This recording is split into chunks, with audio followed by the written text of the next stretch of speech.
अस्सलाम वालेकुम। आज हम पीपीएससी का जीके का आगे का पोर्शन पढ़ेंगे।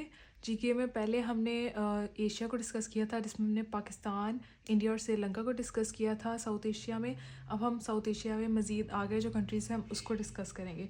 सबसे ज़्यादा पोर्शन जीके से आता है पीपीएससी के एमसीक्यूज़ में, और ये पेट एमसीक्यूज़ होते हैं।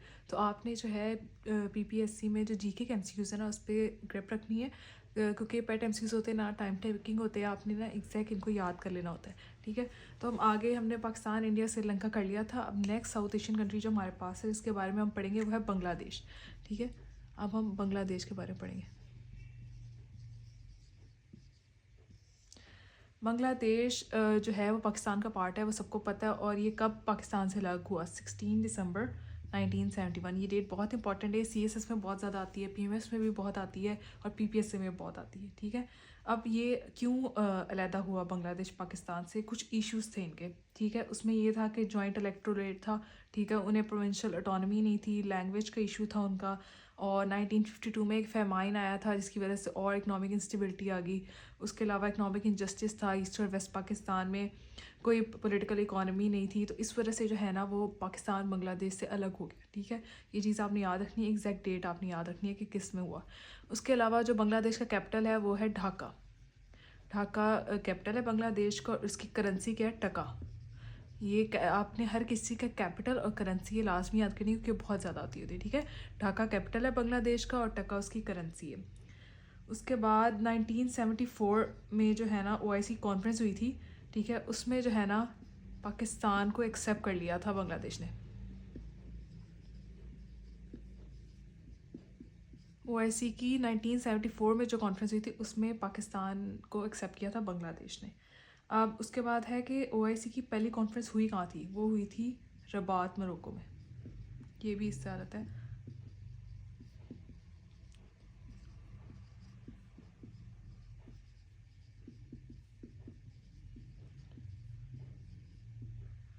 ये एमसीक्यूज़ भी इंपॉर्टेंट है कि ओआईसी की पहली कॉन्फ्रेंस कहाँ हुई थी? रबात, मोरक्को में। और 1974 में जो है बांग्लादेश ने पाकिस्तान को ओआईसी की कॉन्फ्रेंस में एक्सेप्ट कर लिया था। ठीक है, टेक्सटाइल जो है वो मेजर एक्सपोर्ट है बांग्लादेश की। ठीक है,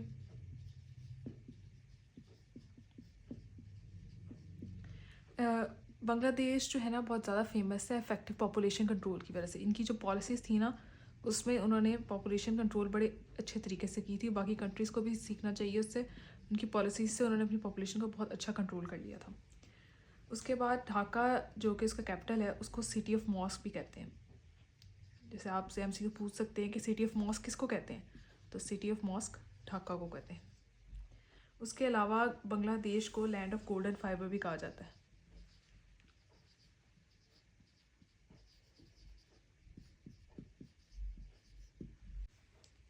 जैसे पाकिस्तान को इस्लामिक रिपब्लिक ऑफ पाकिस्तान कहते हैं, इस तरह बांग्लादेश को पीपल्स रिपब्लिक ऑफ बांग्लादेश कहते हैं।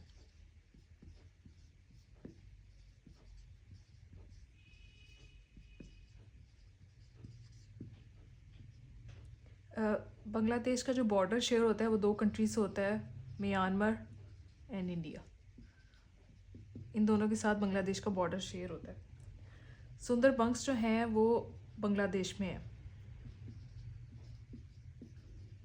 सुंदरबंस जो है वो वर्ल्ड का लार्जेस्ट डेल्टा है।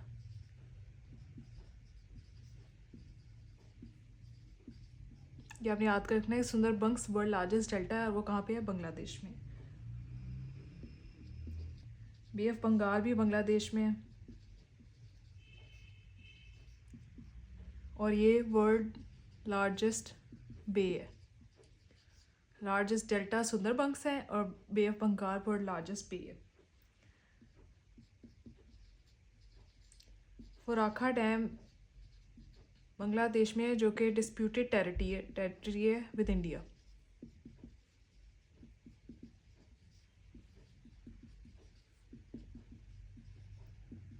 इसके अलावा इंडिया और बांग्लादेश का डिस्प्यूट न्यू मोर आइलैंड पे भी है।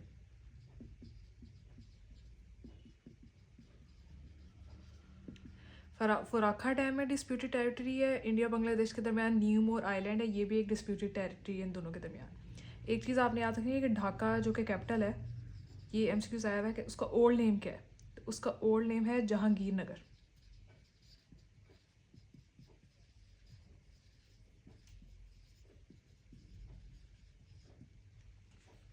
उसके अलावा ये इसका रिपब्लिक डे का पूछ रहे थे कि कब होता है, तो बांग्लादेश का रिपब्लिक डे होता है 26 मार्च। रिपब्लिक डे भी इसको कहते हैं और इंडिपेंडेंस डे भी डे कहते हैं, ठीक है, ये आपने याद रखना है। उसके अलावा सोर ऑफ बंगाल है,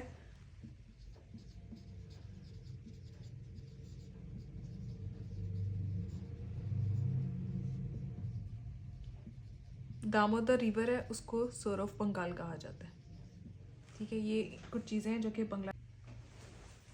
नेक्स्ट कंट्री जिसके बारे में हम पढ़ेंगे जो कि साउथ एशिया में है वो है नेपाल।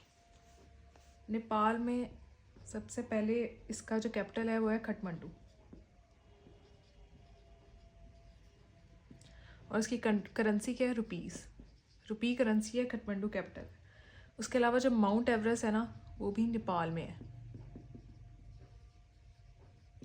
और माउंट एवरेस्ट को 1953 में एडमंड हिलरी ने सबसे पहले सबमिट किया।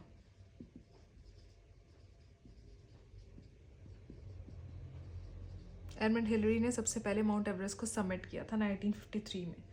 इसके अलावा इसका बॉर्डर शेयर होता है चाइना और इंडिया के साथ।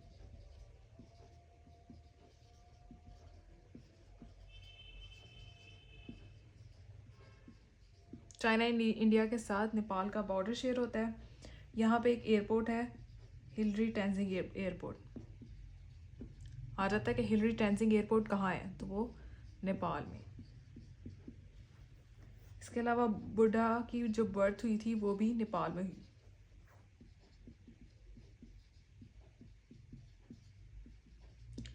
BC में हुई गौतम बुद्धा की बर्थ नेपाल में। जो वाहिद हिंदू स्टेट है वो है नेपाल। या आ सकते हैं एमसीक्यूज कि ओनली हिंदू स्टेट कौन सी है, तो वो नेपाल है। इसका भी इंडिया के साथ डिस्प्यूट है और वो है लिपो लेक एंड काला पानी पे। ये दो हैं, इनका डिस्प्यूट है नेपाल का इन दोनों पे इंडिया से। इसके अलावा नेपाल को लैंड ऑफ माउंटेन्स भी कहा जाता है। सब पूछ सकते हैं कि लैंड ऑफ माउंटेन्स किसे कहते हैं, तो वो नेपाल को कहा जाता है। नेक्स्ट जिस कंट्री के बारे में हम पढ़ेंगे वो है भूटान। भूटान का कैपिटल है थिम्पू, नगल्ट्रम उसकी करेंसी है। इंडिया और भूटान का डिस्प्यूट है डोकलाम टेरिटरी में। हैप्पीनेस इंडेक्स में हाईएस्ट में है भूटान, और इसकी कार्बन एमिशन एट 0 है, और रिवर वांगचू जो है वो भी भूटान में पाया जाता है। नेक्स्ट कंट्री जिसके बारे में हम पढ़ेंगे वो है मालदीव्स। मालदीव्स का कैपिटल क्या है, मेल कैपिटल है, रुफिया उसकी करेंसी है, और मालदीव्स जो है वो स्मॉलेस्ट मुस्लिम कंट्री है। अब्दुल्ला शाहिद जो है, जो कि यूएन जनरल असेंबली का प्रेसिडेंट रहा हुआ है, वो मालदीव्स से बिलोंग करता है, और ये 5 मीटर अबव सी लेवल मौजूद है मालदीव्स। और पिंक रोज़ जो है वो नेशनल फ्लावर है मालदीव्स का। नेक्स्ट कंट्री जिसको हम डिस्कस करेंगे वो है अफ़गानिस्तान। अफ़गानिस्तान का कैपिटल काबुल है, और काबुल जो है वो अफ़गानिस्तान का लार्जेस्ट प्रोविंस है बाय पॉपुलेशन। 19 अगस्त को इंडिपेंडेंस मिली अफ़गानिस्तान को।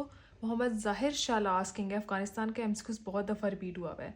खाद जो है वो अफ़गानिस्तान की इंटेलिजेंस है, ये भी पास्ट पेपर्स में बहुत दफ़ा आया हुआ है। उसके अलावा जो अफ़गानिस्तान का लार्जेस्ट प्रोविंस बाय एरिया है वो हेलमंद है, और कपीसा जो है वो स्मॉलेस्ट प्रोविंस बाय एरिया है। काबुल लार्जेस्ट बाय पॉपुलेशन है, और हेलमंद लार्जेस्ट बाय एरिया है। अफ़गानिस्तान वो वाहिद कंट्री है जिसने अब तक पाकिस्तान को एक्सेप्ट नहीं किया। पाकिस्तान और अफ़गानिस्तान का डोरन लाइन पे इशू है। डोरन लाइन है 1893 में डिस्प्यूट था। मोतीमीर डोरन जो है उसने ये डोरन लाइन बनाई थी। पाक अफ़गान बॉर्डर इसको पहले कहते थे, जिसकी लेंथ 2611 किलोमीटर है। अब इसका नेम डोरन लाइन है। अफ़गानिस्तान इसको नहीं मानता, लेकिन ये लाइन है और ये बॉर्डर को कंसिडर किया जाता है। उसके अलावा जो अफ़गानिस्तान की करेंसी है वो डॉलर है, जो कि अफ़गानी करेंसी है। अफ़गानिस्तान से काबुल रिवर पाकिस्तान आता है, ठीक है। 6 कंट्रीज़ का बॉर्डर शेयर होता है अफ़गानिस्तान के साथ। 11 प्रोविंस जो है उनका बॉर्डर शेयर पाकिस्तान के साथ होता है। इसके अलावा टोटल 34 प्रोविंसेस हैं और 42 डिस्ट्रिक्ट हैं अफ़गानिस्तान में। ये जो है ये हमने अब पढ़ लिया। ये जो था ये एशिया में जो साउथ एशियन कंट्रीज़ थी, ये हमने उनको डिस्कस किया, और उनके बारे में जो एमसीक्यूज़ पीपीएससी में बार बार रिपीट हुए हैं, ये हमने वो डिस्कस किए हैं। अगर आप इन कंट्रीज़ की ये चीज़ें पढ़ लेंगे, इनसे मोस्टली यही क्वेश्चन आते हैं।